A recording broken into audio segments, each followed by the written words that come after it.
Assalamu alaikum. Tuğanlar efirdi bölüşөбүz. Efirdi bölüşüp ketебиз tuğanlar. Кандайсыңар туғандар? Абдымек ака, кандайсыз, тынчсызбы? Иштериңиз жакшыбы? Бала чака чоң отабы? Жеңем жүрөбү?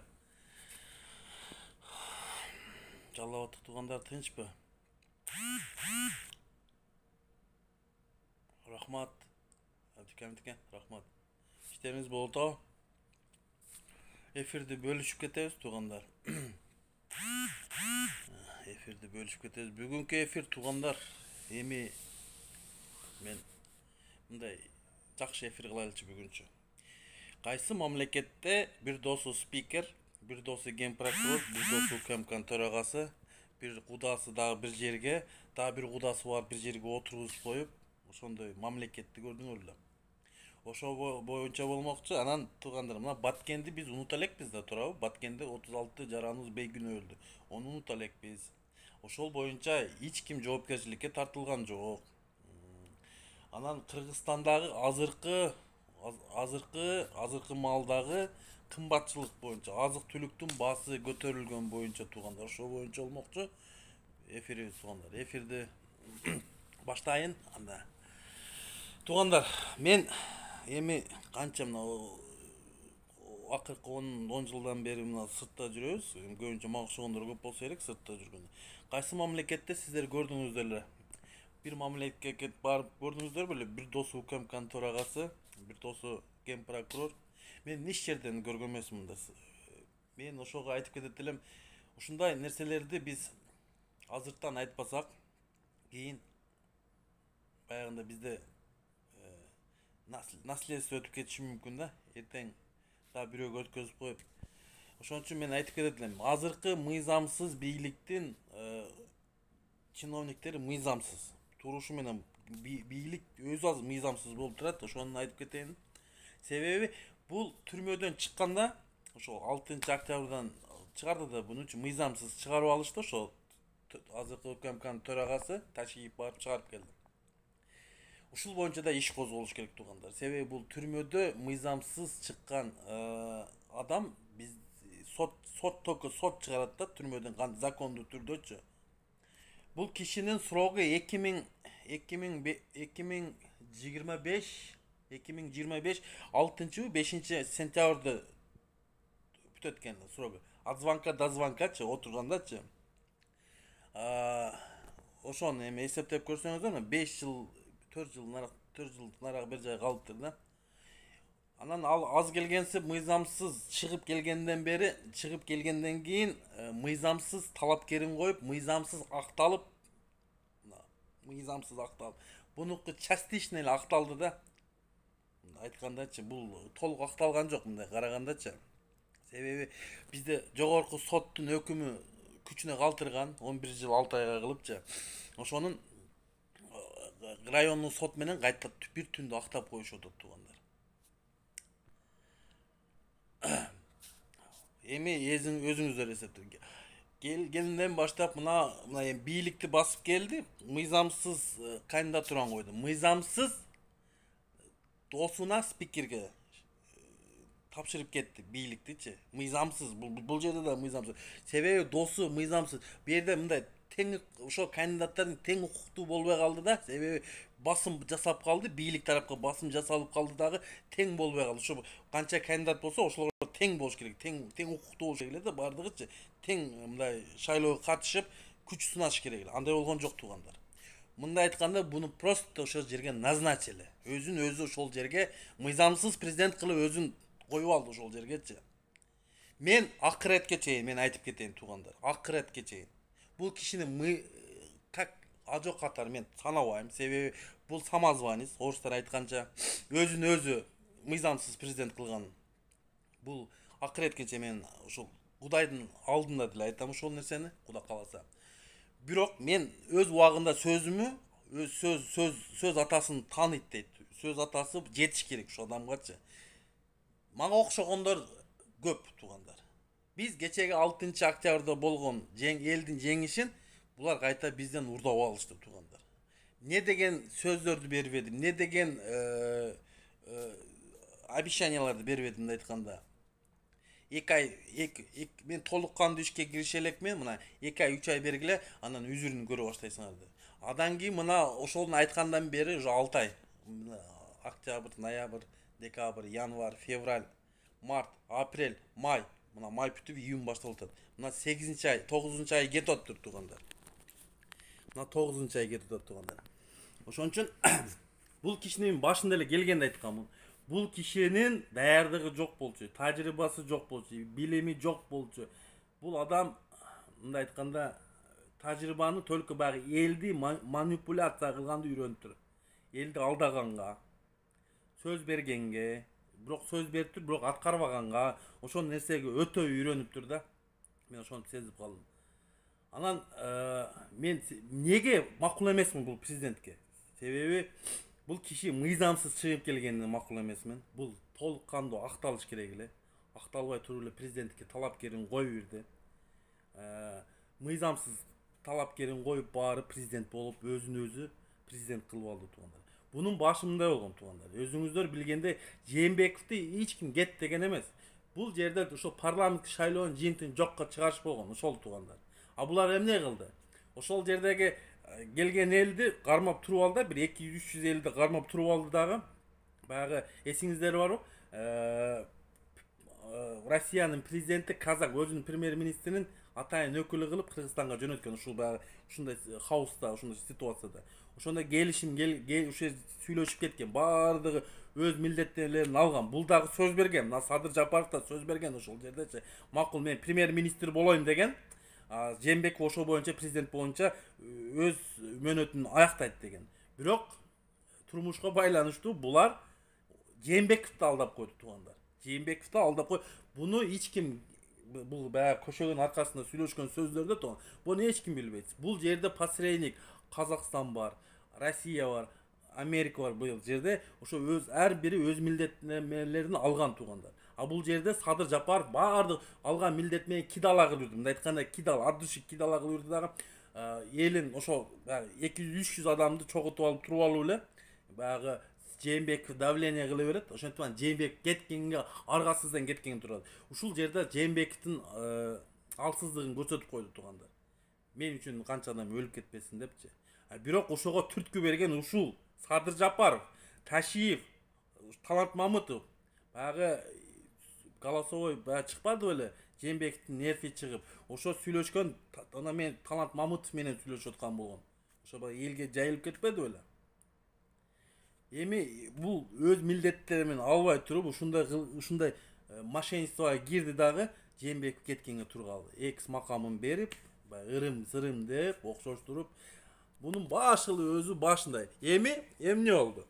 Ушунун айынан, ушу Садыр Жапаровдун айынан ушу кылган үчүн, мисалы, эми буну көп эл билбейт, Себеби эми жолдош Путин, Россиянын президенти, кечеги через Тажикстан аркылуу Садыр Жапаровдун моюнуна кичине оналып койду. Көрдү өзүңүздөр эмне болду? Себеби ушул милдет менен алгандан кийин сөзүнө туруш керек болчу да, андай болгон жок да. Эми азыр через Рахман кылып туруп Кыргызстанга агрессия кылып киргизип туруп Садыр Жапаровдун энесин окуттат, мындай айтканда, şimdi ачык кырымда сөз да мындай. Бул баардыгы эле көрүнүп турат туугандар. Мына көрүнүп турат. Ошон үчүн бул кишиге мен башында ишенген эмесмин туугандар. Түрмөдө отурганда деле туугандар, өзүңүздөр билесиздер, бул киши түрмөдө отурганда бул алсыз киши экен да, өзүн суицидке барган адам, өзүнө мойнун кескен адам, суицидке барган адам мамлекетти кантип башкарсын? Эми элестетип көргүлө. Мына жаргалан беле баягы шахтасы. Ошол жерди жакшына иштеп аткан жерге шахтаны банкрот кылып, Кытайларга сатып канча деген үй бүлөлөрдү ишсиз калдырып, жумушсуз калдырып. Мага ишенбесе ошо жаргаланга барып сурап келгиле, ал боюнча деле. Мага ишенбесеңиздерчи. Мына туугандар, эми бизге аздык кылабы же көптүк кылабы туугандар, мына эми. Мына сөзүн кечеги сөзүндө толук кандуу киришелик менен 2 айда результат көтөрөм деп, кийин 1 жылга өттү, 6 айга өттү. Эми азыр дагы 4 жылга эми Кыргызстан алдыңкы мамлекеттердин бир нерсе өнүгүүгө кирет деп, кечегинде уккан сөзүм мен сиздерге айтып атам да туугандар. Бул киши ойлонбой атат, кийинкилигин ойлонбой атат туугандар. Бул кишичи обещанием берип атат, обещанием берип атат. Билбейм кайсы буга тоскоолдук кылган эч ким жок. Экономиканы ойлой турган адам жок. Экономиканы ойлой турган. Же бул киши экономика Э тамгасын тааныбайбы, же К тамгасын тааныбайбы бул киши. Эми билими жок болсо тааныбайт да, физкультурный болсо, онда заочный. Бизде азыр отурган бийликтегилер нак баягы диплому жок, Кудайдан жол качкандар отурат да, көрдүк го, өзгөн баткенге карайт деп, актала ошко карайт деп, ошондой. Мына өзүңүздөр көрүп атасыздар. Мен эмне үчүн мындай суроо болуп атат туугандар? Эмне үчүн мен көргөн же башкалар көргөндү эл көрбөйт абы, же элдин көзүн туман басып калдыбы? Мындай кетиште туугандар, биз кыргыз мамлекеттин эгемендигин жоготуп алышыбыз мүмкүн туугандар. Себеби азыркы учурда ушундай хаос, туңгуюкка түшкөн хаостан чыгара турган киши эмес экен. Мына мен сиздерге айтып кетейин, бул кишиничи чыгара албайт дагы. Деңгели, билими да жок туугандар. Чыгарайын десе деле буга уруксат бербейт туугандар. Көшөгөнүн аркасында буну как мындай курчак катары башкарып турат туугандар. Ошон үчүн мен айтып кетейин. Бул киши, биз бул кишиге 100 жыл берип туруп 15 жол конституцияны өзгөртүп берсек деле туугандар. Жылыш, мен ушул кишиге ишенишим өтө кыйын. Себеби бул кишинин ар бир 3-чү сөзү калп. Караңдай калп айып. Кече мисал бир эле мисалды алып кетели. Кече Түркияга барып келди, туурабы? Ага чейин Түркияга баргыча бизде ошол Сапат деген түрк лицейи бар эле да бизде, Сапатты. Ошол киши директору Орхан Инайн да, по-моему. Ошол киши жоголуп кетти. Ошол кичинекей Бишкектен таппай ушул жерде таң калыштуу да туугандар. Барып туруп Эрдогандан сурап атат. Уже ошол Түркиянын спецслужбасы Кыргызстанга келип ошону урдап чийип кеткен имиш. Эми ушундай сөз болуп атат. Ошого жол берген ким күнөөлүү? Биздин УКМК сотрудниктери, биздин спецслужба күнөөлүү туугандар. Ошого жол берген. Ошону билип туруп унчукпай отурган мамлекетке биз чоң зыян алып келишибиз мүмкүн туугандар. Мындай эл аралык даражадачы. Себеби биздин авторитетибиз азыр ниже плинтуса болсо, дагы нижний плинтуса түшүп кетти, ылдыйга түшүп кетишибиз мүмкүн да туугандар. Эми азыр мындай маалымат берет, ошол баягы террорист деп, Туркия террорист деп, гүлөнчүлөр деп, террорист деп алар жарыялаган да. Анан убагында Атамбаев бул Сапатты жаппай койгон. Биз башка мамлекеттин президенти айткан террорист, биз ошол президенттин айтканын биз ынанбаш керекпиз тууган. Биз эгемендүү мамлекет болгондон кийин өзүбүздүн саясатыбызды жүргүзүш керек. Ички саясатта өзүбүздүн саясатыбызды жүргүзүш. Ким террорист, ким кандай экен, ол мамлекетти өздөрү билет.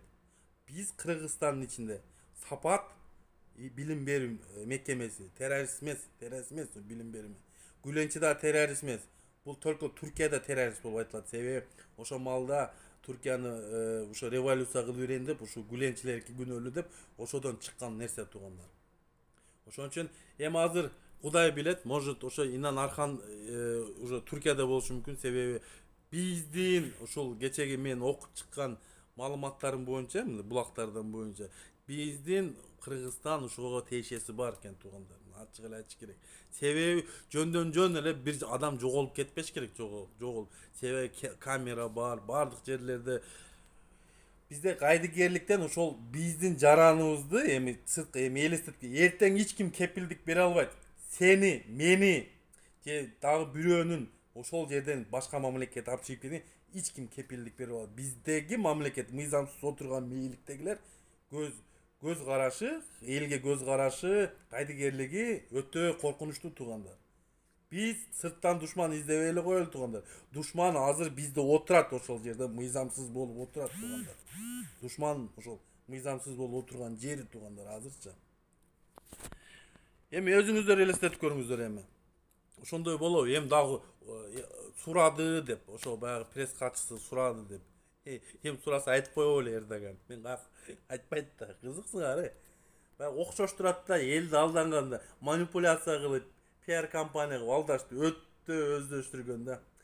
Эми баягы Баткендеги 36 жараныбыз бейгүнү öldü. Тажикстан агрессия кылып кирип келди, туурабы? Эмне үчүн ошол маалда жооп бере албады? Ошол эмне үчүн ошол маалда кечирим сурады? Бул жерде да сыр жатат, туугандар. Анан эмне үчүн ошол жердеги жаракат алган адамдарыбыз, үйлөр күйүп кеткен үйлөрдү биз компенсация кылып Тажик республикасына иск берип туруп международный сотто төлөтүп алсак болот болчу. Onu да кылган жок, туугандар. Биз өзүбүз салып алабыз деп Өзбекстандан грант алып, ошого эми салып атабы, салбай атабы Кудай билет. Ошо Баткенде баягы ошо бир заставабы же войсковой часть ошол жерге курам деген баягы капсуласын коюп кетпеди беле? Ошо боюнча турат экен дагы элечи. Ошо боюнча. Эми азыр дагы туугандар, азыр мына эсептеп көрсөңүздөр өзүңүздөр туугандар. Бул кишинин келгенден берген не иш кылды мага мындай айта турган сөздөрүм көп да туугандар. Бул келгенден бери кыргыз элине жакшы кыла турган иштери болдубу? Мен бир ишин көрбөдүм туугандар. Только элди алаксытмай. Коррупционерлер туугандар, коррупционерлер отуруш керек. Урдады ортолуш керек. Мен мына Асылбек Жээнбеков, Бабан баардыгы мына отуруш керек. Кылмыш кылдыбы? Кыргыз элинин мээнетин ошол жердеги рызкысын жедиби? Акчасын урдадыбы? Отуруш керек. Мен буга каршы эмесмин. Бирок закондуу түрдө, мыйзамдын чегинде туугандар. Кустурация, бустурация деген нерселери бул туура эмес туугандар. Отуруш керек. Бирок баягындай спектакль эмес. Баягы Райым миллионду 2 ай камап туруп анан кое берип бергендей спектакль эмес. Же Камчы Көлбаевди 2 ай камап туруп үй камагына чыгарган. Ондой спектакль эмес. Чыныгы элдин кызыкчылыгын ойлоп кустурабы болуш керек. Мыйзам чегинде болуш керек туугандар. Анан кийин элге көрсөтүп Баткендеги 36 жаран бегүн өлгөндөн сразу кум төргөтө коюп элди алаксытып, кум төр өтпөй калды эле. Эми азыр мынабы эми камап атпайбы? Эми чынын айтсамчы, азыркы бийликте отурган баардыгы камалыш керек. Мына азыркы бийлик да камалыш керек. Жээнбектин бийлигинде отургандар да. Бизде таза адам, инсандар, ошо чиновниктер аз экен. Көрүнүп турат. Акча дегенде биз жөрмөлөп калат экенбиз мына. Акча дегенде элдин ойлой турган болбой калат экен. Акча дегенде жөрмөлөп акча деп эле калат экенбиз да, ошо чиновниктер иштегенче. Себеби ошол жерден биз чөнтөгүбүздөн айлык төлөп берип атабыз, туурабы? Мен кече бир ар мамлекеттин президенттердин айлыгын караштырып чыктым да туугандар. Мына 35 миллион эли бар Өзбекстан Республикасы, Шавкат Мирзиёев 16 миң эле доллар алат экен туугандар. Анан караштырып көрүп биздин азыркы мыйзамсыз элди алдаган аферис абабыз айлыгы 19 миң доллар экен. Эмне кылганын алат 19 миң доллар туугандар? Эмне кылганын алат? Бир кыргыз элине бир жакшылык алып келдиби? Бул киши келгенден бери кыргыз элинин баягы кара жол тоюп калды да туугандар. Алдыга жылбай, только аркага кетти аз туугандар. Только аркага кетти аз. Ошон үчүн туугандар, ойлонолу. Мен көргөн нерсени, башкалар көргөн нерсени неге кыргыз эли көрбөйт деп мен ошого мындай таң калам да. Неге биз унчукпой турат? Бир досун УКМКга тора кылып коюпту. Бир досу ген прокурор. Биз мыйзамды сыйлайбыз десек туугандар, өзүбүздөн баштайлы. Биз талап кылышыбыз керек. Она досун койбо. Мындай тажрыйбалуу инсандар бизде көп. Прокурор боло турган деле, УКМКнын төрагасы боло турган деле. Бизде ошо тажрыйбасы бар инсандарды алып келиш керек. Мына көрдүк. Не кылды ошо УКМКнын төрагасы бардык нерсеге башын тыга коюп туруп, Баткенде согуш чыгып кетти. Ошого түздөн түз күнөөлүү ушу Садыр Жапаров менен Ташиев күнөөлүү туугандар. Ушулар жооп бериш керек туугандар. Ушулардан отчет алышыбыз керек. Ошол боюнча биз унутуп калбашыбыз керек туугандар. Эми окшоштуруп аяктагы нерселер, мындай нерселериңер өтпөйт бизге туугандар, өтпөйт. Ачык айтайын. Мындай нерселер өтпөйт. Бизди алдаганды токтоткула. Биз алданбайбыз, кыргыз эли алданбайбыз. Алдабаганга аракет кылабыз туугандар. Көздү ачалы туугандар, кеч боло электе. Эртеңки жаңы муундар ушу кыргыз мамлекетинин таттықты кылып тапшырып кетишибиз керек. Өнүккөн мамлекеттердин бири кылып. Мына биз мына 30 жылдан бери деген сөзүбүз бар, туурабы? 30 жылдан бeri мигрант болуп жүрөбүз. Ушу кетиште туугандар, азыркы бийликтин саясаты менен жүрүштө дагы 30 жыл, 40 жыл дагы ушул жерде тентийбиз туугандар. Булар только жеке өзүнүн кызыл кекиртегин ойлогон адамдар экен. Мен бул кишилерге башында ишенбегенмин, азыр деле ишенбейм. Себеби ишеничтен чыккан туугандар. Себеби өзүңүздөр билгенде кумтөр улутташтырам деп кумтөрдө алтын калбай калды деди. Туурабы? Өтө көп сөздөрү. Райым камалат дедилер. Райымы азыр жакшына свобода деле жүрөт. Сыртта эле жүрөт, туурабы? Мына туугандар, силерге кандай факт керек болсо мен ошону айтып берейин. Жыргалаң шахтасы, жакшы иштеп аткан Жыргалаң шахтасы, бул киши келиптир, ошол жерди иштетем деп банкротко учурап канча деген үй бүлөлөр үйсүз калды. Бунун Бакиевдин малында Максим Бакиев через Инвестбанк Ысыкөл канча деген акчаларды адалдаштырып, ошол жерди рейдерский захват кылып, bunun işi köp de tuğanlar. Emi bu kişiler peygamberden de bayağı da kansalarda görüp var. Peygamberden de bir koyu al. Bu turamaz tuğanlar. Biz Kırgız eli bir adamdan arkasından emez, ideyen arkasından çok oluşuz, intimakta oluşuz, tuğanlar, intimakta oluşumuz gerek. Sebebi bu kişinin turuş tulpatı menen azır kılgan sayasatı turamaz tuğanlar. Sebebi el kıynaldı. Bir kap undun bağısı 2000'ge jakındap kaldı. 1 litre bağısı 1 litre maydın bağısı tuğanlar. 180 so'm eкен. Kartoshka, servis bulardı aytpay эле коеюн tuğanlar.